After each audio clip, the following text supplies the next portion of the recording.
thank you. I mean, I know I'm just a face amongst all the other ones, but thank you so much. If you're new, I'm Ryan, Maker238.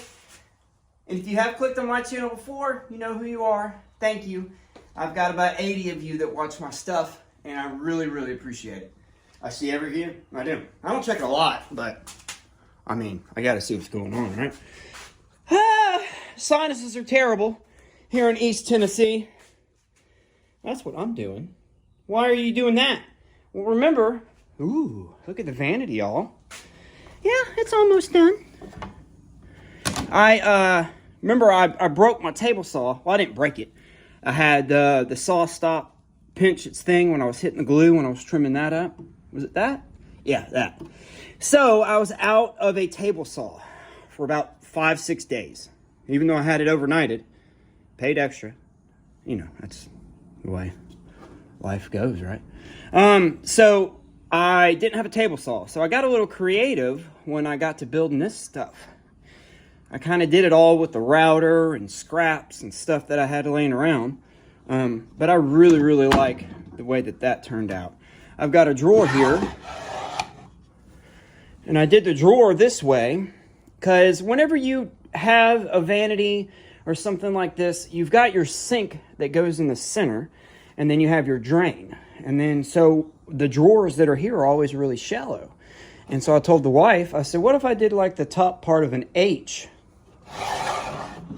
So we could still have a full drawer. And, you know, she was like, yeah, you could put like toothbrushes, full brushes, all kinds of stuff. So I'm thinking I'm going to paint this, the outside of that, because I want it to look like, sorry. I want it to look really pretty with the wood really standing out. I want the little accent pieces of the pools and stuff like that to kind of bring it all together. But then when you open it, I want it to be colorful, like I've gotten here. See? All scrap wood. This is still some of that scrap left over from that J. Bates miter saw ultimate station. There's one of the pieces right there. That's the lathe stand. So yeah, that over there that I showed you at the beginning, mere seconds ago, is the sink. I'm going to attempt to make a wooden segmented sink. How are you going to turn it, Ryan? It's just got a little bitty wave. I don't know. I don't know. I could hook a drill up, possibly. Maybe chuck up a drill on the side of the bench. Somehow, some way.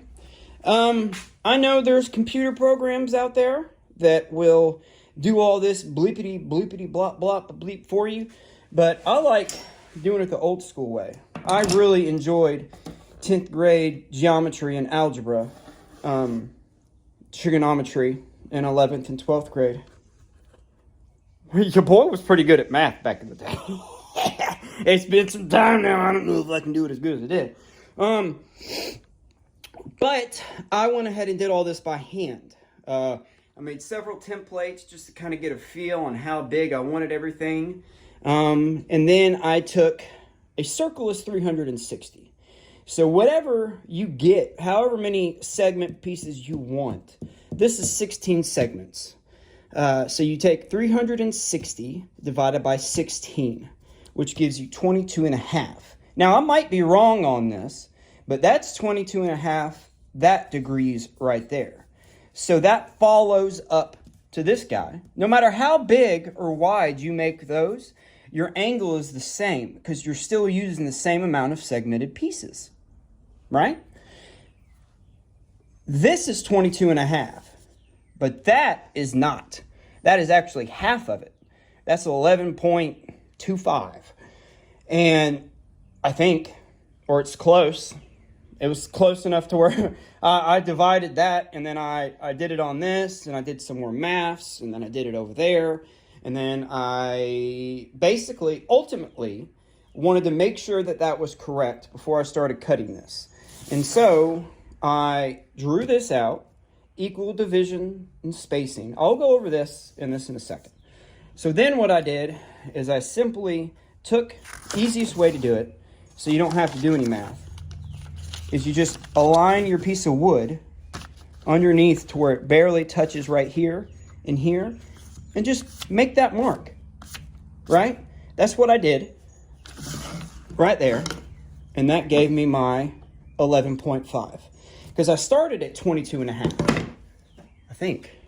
Yeah, that's 22 and a half, and that's too aggressive. That's not, you can even see it doesn't even match up how I made it. Blah, blah, blah, blah, blah, boring.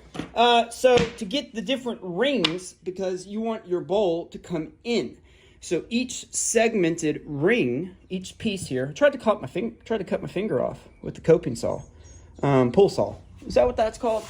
I've cut myself on this more than anything else in my shop. More than this, more than that, more than that, more than...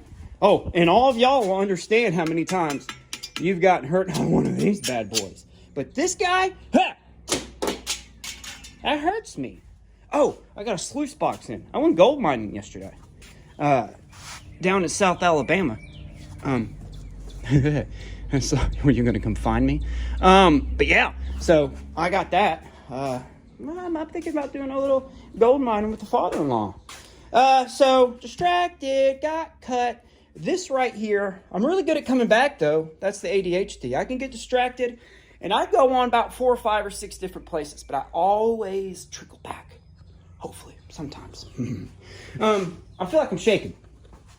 Just had a whole bunch of coffee.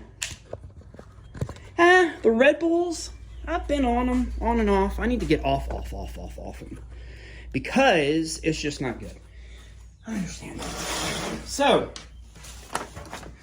with each ring, as you progressively go down, you're gonna get shorter in your distance that you're gonna need for your segments. So what I did, I try to make it simple. There's computer programs, Ryan. I know. I don't like the computer. That's why I'm shooting it on my phone, because I've got an editing computer.